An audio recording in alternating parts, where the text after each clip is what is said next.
بسم اللہ الرحمن الرحیم۔ السلام علیکم میری بہنوں اور بھائیوں، آپ کو دا اسلامک ورلڈ میں خوش آمدید اور آپ کا دا اسلامک ورلڈ دیکھنے کا بہت بہت شکریہ۔ امید کرتی ہوں کہ آپ سب خیریت سے ہوں گے۔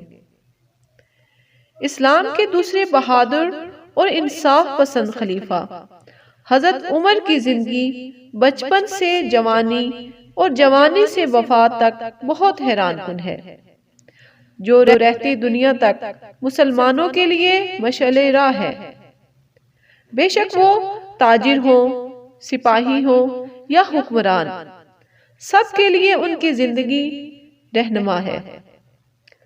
حضرت عمر رضی اللہ تعالیٰ عنہ مشہور روایات کے مطابق ہجرت نبی سے 40 برس قبل پیدا ہوئے۔ حضرت عمر کے پیدا ہونے پر غیر معمولی خوشی منائی گئی۔ جب وہ تھوڑے بڑے ہوئے تو ان کے والد خطاب نے جو ان کو خدمت سپرد کی وہ اونٹوں کو چرانا تھا۔ یہ کام عرب کے لوگوں میں معیوب نہیں سمجھا جاتا تھا، لیکن خطاب نہایت ہی بے رحمی کے ساتھ ان سے سلوک کرتے، تمام دن اونٹ چرانے کا کام لیتے اور جب تھک کر دم لینا چاہتے تو سزا دیتے۔ خلافت میں ایک دفعہ حضرت عمر کا ادھر سے گزر ہوا تو آپ دیدہ ہو گئے اور فرمایا، ایک دن میں یہاں اونٹ چراتا تھا اور جب تو میرے والد صاحب مجھے مارتے تھے۔ آج یہ دن ہے کہ خدا کے سوا میرے اوپر اور کوئی حاکم نہیں۔ جب جوان ہوئے تو حضرت عمر ان شریفانہ مشغلوں میں مشغول ہوئے جو شرفائے عرب میں عموماً معمول تھے۔ وہ پہلوانی اور سپاہ گری کرتے۔ اس وقت میلے لگتے جس میں کشتی کے مقابلے ہوتے، جس میں آپ اپنی مہارت دکھا کر لوگوں کو حیران کر دیتے۔ گھوڑ سواری میں بھی کمال مہارت رکھتے تھے۔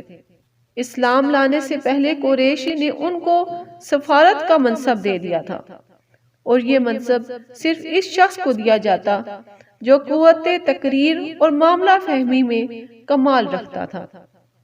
وہ شاعر تو نہیں تھے لیکن شاعری کو پسند کرتے۔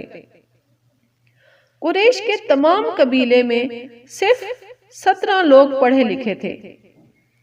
ان میں سے ایک عمر بن خطاب تھے۔ ان فنون سے فارغ ہو کر فکر معاش میں مصروف ہوئے۔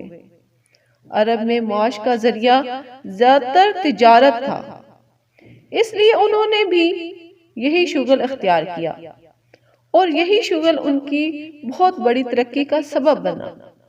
وہ تجارت کی غرض سے دور دور ملکوں میں جاتے تھے اور بڑے بڑے لوگوں سے ملتے۔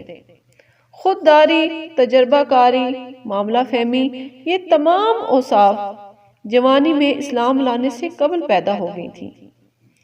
کشتی بازی کے مارکوں اور تجارت کے تجربوں نے ان کو تمام عرب میں روشناس کرا دیا اور لوگوں پر ان کی قابلیت کے جوہر روز بروز کھلتے گئے، یہاں تک کہ قریش نے ان کو سفارت کے منصب پر مامور کر دیا۔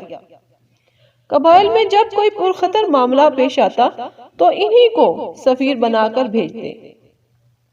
یہ تھے حضرت عمر رضی اللہ تعالیٰ عنہ کہ اسلام لانے سے پہلے کی زندگی۔ آپ اسلام لانے سے پہلے اتنے اعلیٰ انسان تھے تو گمان کریں کہ اسلام لانے کے بعد ان کی زندگی کیسی ہوگی۔ ان کی زندگی کو ہمارے لیے رہنمائی بنا دے، آمین۔ اپنا اور دوسروں کا خیال رکھیے گا۔ اللہ